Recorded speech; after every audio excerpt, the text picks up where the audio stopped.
আমের চাষের জন্য পরিবেশটা অনুকূলে ছিল বলেই আমার কাছে মনে হচ্ছে যে আমের ফুল বেশি এবং এখন পর্যন্ত যে ফুল আছে সব টিকে আছে এবং অধিকাংশ আম ধরছে। গেল বছর তো আসছে মানে দুই একটা এবছর খুবই ভালো, মানে ২-৫ বছরে এইরকমের এত ভালো আসেনি।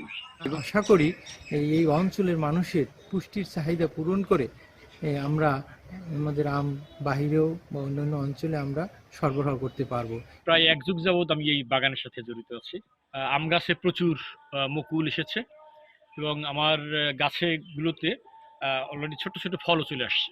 তো এর বিষয়টা হলো যে আসলে যত্ন একটা তো বিষয় আছেই, আর হয়তো আবহাওয়া বা পরিবেশ পরিস্থিতি হয়তো আমের ফুলের পক্ষে ছিল।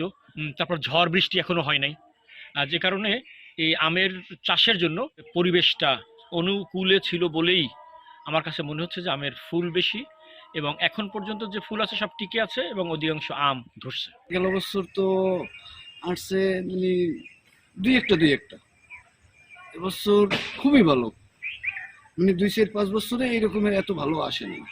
যতটা ফলন আসছে, যদি আবহাওয়া অনুকূলে থাকে, আবহাওয়া ভালো থাকে, তাইলে জেলার চাহিদা মিঠাইয়াও তারপরে অন্য অন্য জেলায়। এবছর পটুয়াখালী জেলায় আবহাওয়া অনুকূলে থাকায় ব্যাপক আমের মুকুলের সম্ভাবনা দেখা যাচ্ছে। গত ২ বছরের তুলনায় এবছর অনেক বেশি মুকুল দেখা যাচ্ছে এবং আমরা আশা করি এই অঞ্চলের মানুষের পুষ্টির চাহিদা পূরণ করে আমরা আমাদের আম বাহিরেও বা অন্যান্য অঞ্চলে আমরা সরবরাহ করতে পারবো। আমার পিছনে দেখতে পাচ্ছেন কি পরিমাণে গাছে মুকুল আসছে, এটা আসলে মানে একটা সম্ভাবনাময় আমের ফলন হবে আমরা আশাবাদী। এবার তো আল্লাহ ভালোই দেখায়, কিন্তু বর্ষা বাদল হইলে তারপর বোঝা যাবে কত থাকে।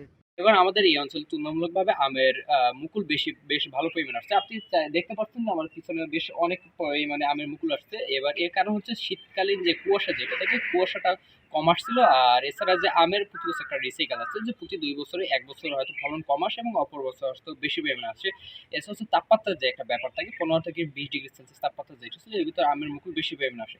আর ঝড় বৃষ্টি কবলে এখন পর্যন্ত এই অঞ্চলে যে আমের মুকুল পড়ে নাই বলে আম এখনো টিকে আছে এবং আমরা আশা করতে পারি যে আমাদের এই যে পিছনে যত আমার আমের মুকুল দেখতে পাচ্ছেন, যদি ঝড় বৃষ্টি না থাকে তাহলে এই আমের মুকুলগুলো সম্পূর্ণ পরিস্ফুটিত হবে এবং আমাদের এই অঞ্চলের চাহিদা মেটানোর পরও আমরা হয়তো কিছু পরিমাণে বাণিজ্যিকভাবে রপ্তানি করতে সক্ষম হব। পটুয়াখালী জেলায় ৬৯০ হেক্টর জমিতে আমের বাগান বা আম গাছ আছে।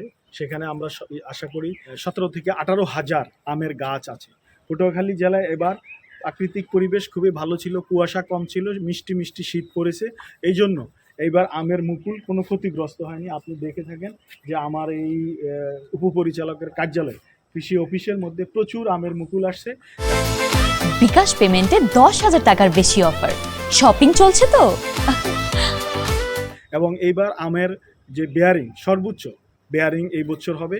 আশা করি প্রকৃতি যদি ভালো থাকে, কোনো প্রাকৃতিক দুর্যোগ না হয়, এবার একটা ভালো আম ধরবে এবং যেটা আমরা আশা করি যে প্রোডাকশান মোটামুটি আমাদের এখানে স্থানীয় চাহিদা মিটে এবং বাণিজ্যিকভাবে অথবা কিছু কৃষক ব্যক্তিগত চাহিদা মিটেও বেচাকিনি করতে পারবে।